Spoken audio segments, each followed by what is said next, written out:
ஒவ்வொரு டெஸ்டும் எதுக்கு இருக்கிறது என்றால், நான் அந்த பகுதியில் ஸ்ட்ராங்கா இருக்கிறேன்னா, நான் கர்த்தர் தான் ஆதாரம், கர்த்தரை தான் நம்பி வாழ்றேன் என்பதே நான் ஸ்ட்ராங்கா இருக்கிறேனாங்கிறதுக்கு அது ஒரு டெஸ்ட்.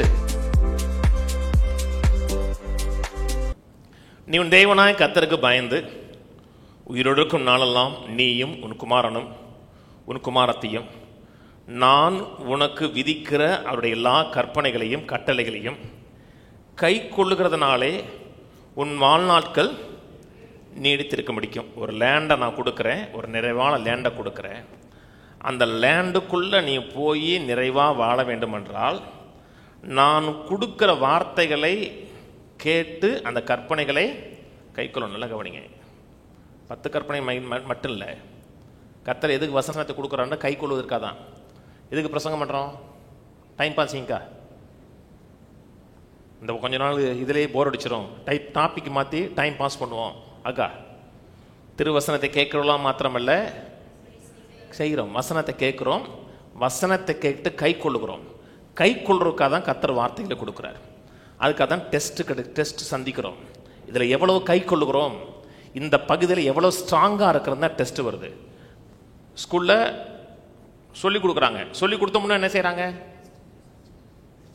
டெஸ்ட் வைக்கிறாங்க. பிள்ளைகள் இந்த நீட்டுக்கு 1 லட்சம் 2 லட்சம் கொடுத்து படிக்குது இல்லையா? அங்கே எப்போ என்ன நடக்குது? மெயினாக டெஸ்ட் தான் நடக்குது. டெஸ்ட் வச்சு எதுல சரியில்லையோ சொல்லி கொடுக்குறாங்க.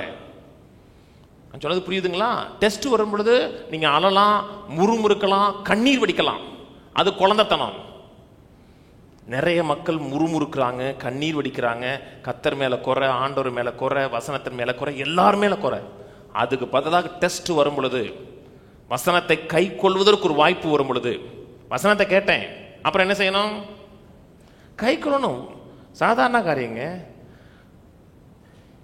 காணிக்கை நேரத்தை சொல்றோம், உன் பொருளாலும் எல்லா விலையின் முதற் பொருளாலும் கர்த்தரை கனம் பண்ணணும்னு டெஸ்ட் வருது. ஆனா பொருளாதார நெருக்கடி எப்படி பிடிச்சு இழுக்குது. இது கொடுத்துட்டோம்னா பெரிய கேப் விழுகுது. அந்த நேரத்தில் நீங்கள் முறுமுறுக்கலாம். சர்ச்சுக்கு போனோம்னாவே காசு கேட்பாங்க, செவ்வாய்க்கிழமை போனால் கேட்பாங்க, ஞாயிற்றுக்கிழமை போனால் கேட்பாங்க, எல்லா நாளும் கேட்பாங்க அப்படின்னு முறுமுறுக்கலாம்.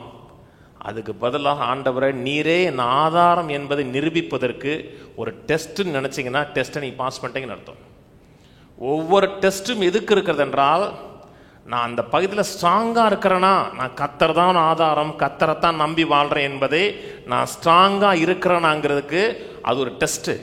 அந்த டெஸ்ட்ல பாஸ் பண்ணி நீங்க ஜெயிச்சு காணாந்த தேசத்துக்குள்ள அந்த வாக்கு தத்தத்தை சுதந்திரிச்சிங்கன்னா, அந்த ஐஸ்வர்யத்தை ஹேண்டில் பண்ண முடியும் உங்களுக்கு.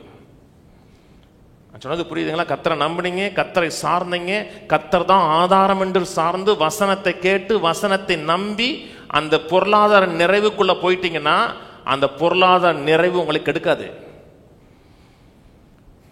இல்லைன்னா கெடுத்துரும். நிறைய மக்களுக்கு பிரச்சனை என்னங்க? வேதம் முழுது படிச்சு பாருங்க. ஒவ்வொரு மனிதனையும் கர்த்தர் உயர்த்தும் பொழுது அவன் டெஸ்ட் பண்றாருங்க, ப்ரூவ் பண்றாருங்க. இதை கையாளுவதற்கு அவன் ஏற்ற ஆளானுங்கிறது ப்ரூவ் பண்றாரு. அந்த மெச்சூரிட்டி இல்லை, அது கையாளக்கூடிய ஆற்றல் இல்லை. அந்த ஐஸ்வர்யத்தை, அந்த வாக்கு தத்தத்தை கையாளக்கூடிய ஆற்றல் இல்லைன்னா அந்த ஐஸ்வர்யமே அவன் அழிச்சிரும். நிறைய பேரை அழிச்சது தோல்வி இல்லை, வெற்றி. பேதுரு முங்குனாரு, எடுத்தோடனே முங்குனாரு. ஏசுனார் பக்காவரா போயிட்டாருங்க. ஏசுனார் எவ்வளவு தூரத்தில் கூப்பிட்டாருன்னு தெரியல, அவ்வளவு தூரம் போயிட்டாரு. அப்பதான் முங்க ஆரம்பிச்சாரு. வேதத்தில் டெஸ்டே இல்லாமல் ஒருத்தனுக்கு ஐஸ்வர்யம் கொடுத்தார் கர்த்தர். எந்த டெஸ்டும் இல்லாமல் ப்ரூஃப் பண்ணாம, அவனோட மெச்சூரிட்டியை ப்ரூஃப் பண்ணாம டெஸ்ட் வைக்காம கொடுத்தாரு. அதான் இளையகுமாரன். அந்த பணத்தை அவன் கையாள முடியுமா, அதை ஹேண்டில் பண்ண முடியுமா என்று கொடுத்தார். என்னாச்சு? எல்லாவற்றையும் போட்டு கடைசியில் பன்றிக்கு கிடக்கிற உணவு கூட கிடைக்காம வெளியே வந்தான். நிறைய பேர் அழிக்கிறது என்னதென்றால் அவருடைய வெற்றி. கர்த்தர் நம்ம வெற்றியா இருக்கிறதை பார்க்கலும் கர்த்தர் விரும்புவது கேரக்டர். ரொம்ப முக்கியங்க கேரக்டருங்க, மெச்சூரிட்டிங்க. ஒரு காரியத்தை கையாளக்கூடிய ஆற்றலுங்க. சிலருக்கெல்லாம் பணம் வந்துச்சுன்னா தலகால் தெரியாம ஆடுவாங்க தெரியுமா? என்ன செய்யும்? கர்த்தரை விட்டு விலக்கிறவங்களுக்கு. அதனால்தான் கர்த்தர் உங்களுக்கு ஒரு வெற்றியை கொடுப்பதற்கு முன்பாக அவரை சார்ந்து வாழுகிறீர்களான்னு கர்த்தர் டெஸ்ட் பண்றாரு. அது அவருக்கு இல்லைங்க, உங்களுக்கு தெரியணும். நான் கர்த்தரை தான் சார்ந்து வாழ்கிறேன், கர்த்தரை தான் நம்பி வாழ்கிறேன், கர்த்தர் தான் என் ஆதாரம் என்பதை நிரூபிப்பதற்கு ஒரு வாய்ப்பு. அந்த கர்த்தரை சார்ந்து, வசனத்தை சார்ந்து, அந்த ஒவ்வொரு நெருக்கடியிலையும் கர்த்தர் தான் ஆதாரம் சார்ந்து வாழ்ந்தோம்னா நாளைக்கு பண நிறைவு வரும்போது உங்களுக்கு கெடுக்காது. அது உங்களுக்கு கையாள தெரியும். நான் சொல்றது புரியுதுங்களா? சில நேரத்தில் வியாதி நேரத்தில் மக்கள் இருப்பாங்க.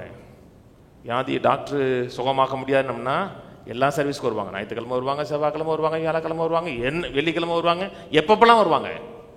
சுகமாயிருச்சுன்னா பாஸ்டர் பிஸி இருக்குல்ல, வர்றேன், நீங்கள் ஒன்றும் கவலைப்படாதீங்க.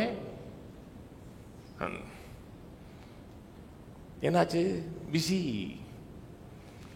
அநேக மக்களை கெடுக்கிறதுனா உயர்வு தாங்க. டெஸ்ட்டு அவருக்கு இல்லைங்க, நான் யாரு, என்னுடைய பலவீனம் என்னன்னு, எந்த இடத்துல வீக்கா இருக்கிறேன்னு நான் தெரிஞ்சுக்கிறதுக்கு தான் டெஸ்ட்டு.